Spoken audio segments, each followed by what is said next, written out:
શ્રી કૃષ્ણ તો હરિ છે અને હરિના તો 1000 નામ છે. એમાંનું એક નામ છે દીનબંધુ. કૃષ્ણને દીનબંધુ કહે છે.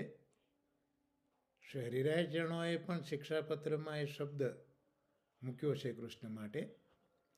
તો દીનબંધુ વિશે મહાનુભાવો એવું સમજાવે છે કે દીન એટલે તો જે દીનતાવાળા છે, દૈન્ય જેનામાં છે તે, અને બંધુ એટલે મિત્ર.